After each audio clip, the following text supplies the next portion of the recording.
जिनके मन में आपके प्रति सद्भावना नहीं, दिखावटीपन है, जो राम के अस्तित्व को नहीं मानते, जो कृष्ण के अस्तित्व को नहीं मानते, दुनिया के अंदर होने वाले किसी अत्याचार में वोट बैंक दिखाई देता हो, तो आपकी हितैषी कैसे हो सकते हैं? बांग्लादेश में शेख हसीना के सत्ता छोड़ने के बाद से लगातार हिंसा का दौर जारी है। इसमें हिंदू समुदाय को बड़ी संख्या में निशाना बनाया गया है। भारत में लगातार इसके खिलाफ आवाजें उठ रही हैं, तो वहीं अब अमेरिका के भी कुछ सांसदों ने अमेरिकी सरकार से इस पर सीधा दखल देने की मांग की है। अब इसी बीच योगी आदित्यनाथ ने भी बांग्लादेश में हिंदुओं पर हो रहे अत्याचार पर अब बड़ा बयान दे दिया है। उन्होंने ये तक कह दिया है कि सबके मुंह सिल गए हैं। मुख्यमंत्री योगी आदित्यनाथ ने कहा कि हिंदुओं की रक्षा करना हमारा दायित्व है। आज जब बांग्लादेश में हिंदुओं पर अत्याचार हो रहा है तो सबके मुंह सिले हुए हैं।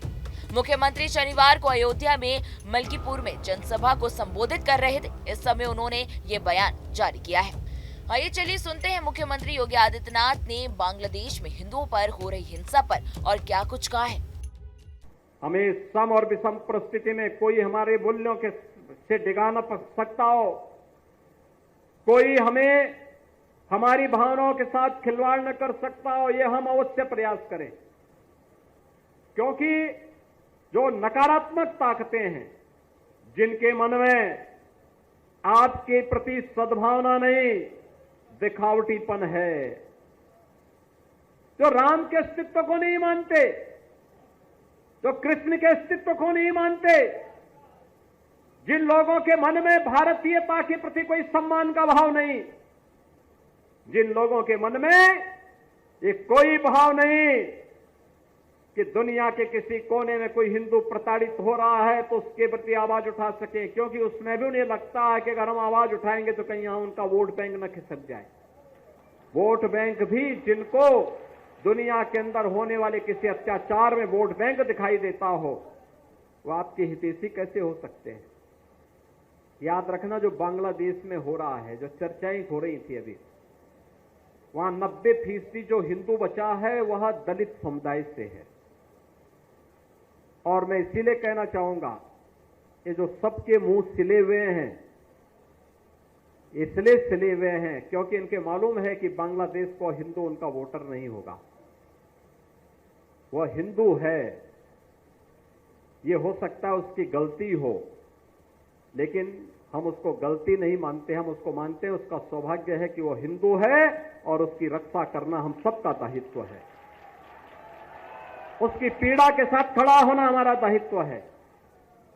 हमारे लिए वह हिंदू है, एक मानव है, एक मानव के नाते उसकी मानवता की रक्षा करना, उसके जीवन को संरक्षण देने के लिए एक आवाज उठाना, ये हमारा दायित्व है और हम अपने इस दायित्व को निर्वहन जीवन भर करेंगे। ये किसी भी पक्ष और विपक्ष का मुद्दा नहीं, बल्कि मानवता को बचाने का मुद्दा है। अब इसी बीच उन्होंने सभी विपक्षी पार्टियों को निशाने पर लेते हुए कहा कि लोग हिंदुओं पर हो रहे अत्याचार पर इसलिए नहीं बोल रहे हैं क्योंकि उन्हें पता है कि इससे उन्हें वोट नहीं मिलेंगे। साथ ही उन्होंने आगे बढ़ते हुए कहा कि हम हिंदुओं को बचाने के लिए हमें आवाज उठाते रहना चाहिए। मानवता की रक्षा के लिए आवाज उठानी जरूरी है। तो गौरतलब है कि नोबेल पुरस्कार से सम्मानित मोहम्मद यूनुस ने बांग्लादेश में अंतरिम सरकार के प्रमुख के रूप में शपथ ली थी। ढाका में स्थित हिंदू समुदाय के नेताओं के अनुसार शेख हसीना के प्रधानमंत्री पद से इस्तीफा देने और साथ ही देश छोड़ के जाने के बाद बांग्लादेश में हुई हिंसा में कई हिंदू मंदिरों, घरों और साथ ही व्यवसायों में तोड़फोड़ की जा रही है। न्यूज नेशन अब व्हाट्सएप पर खबरों की ताजा अपडेट के लिए न्यूज नेशन के इस QR कोड को स्कैन करें।